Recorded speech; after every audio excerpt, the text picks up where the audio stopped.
நேற்று புதுக்கோட்டையில் மறைந்த KRM ஆதிதிராவிடன் அவர்களின் படத்திறப்பு நிகழ்வில் பங்கேற்பதற்காக நான் சென்றிருந்தேன்.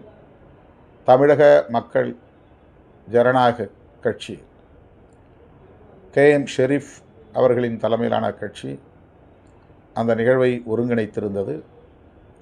அந்த நிகழ்வில் பங்கேற்பதற்காக நான் சென்றிருந்த வேளையில் அந்த அரங்கத்தின் வாயிலில் ஒரு சில தோழர்கள் கட்சியின் நன்மதிப்புக்கு ஊறு விளைவிக்கும் வகையில் நடந்து கொண்டது கவலை அளிக்கிறது. அவர்கள் மீது ஒழுங்கு நடவடிக்கை உரிய முறைப்படி எடுக்கப்படும். இதுபோன்று அநாகரிகமான முறையில் இனி தோழர்கள் நடந்து கொள்ளக்கூடாது என்று உணர்த்தக்கூடிய வகையில்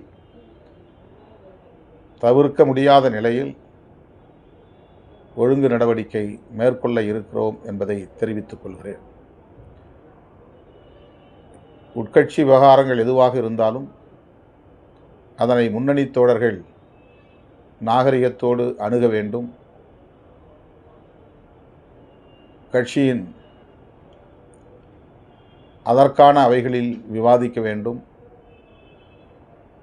அந்த கட்டுப்பாடுகளை மீறுவது என்பது பொதுமக்களிடையே கட்சிக்கு உள்ள நன்மதிப்பை பாதிக்கச் செய்வதோடு கட்சியின் கட்டமைப்பையும் அது சீர்குலைக்கும் என்பதை நினைவிலே கொள்ள வேண்டும். எனவே அவர்கள் மீது ஒழுங்கு நடவடிக்கை தவிர்க்க முடியாததாக அமைகிறது என்பதை பதிவு செய்கிறேன். இனி எந்த மாவட்டத்திலும் இதுபோல பொதுவெளியில் முன்னணி தோழர்கள் நாகரிக வரம்புகளை கடந்து நடந்து கொள்ளக்கூடாது என்பதையும் சுட்டிக்காட்டி இதுவே கடைசியாக இருக்க வேண்டும் என்பதை வலியுறுத்தி முடிக்கிறேன். நன்றி, வணக்கம்.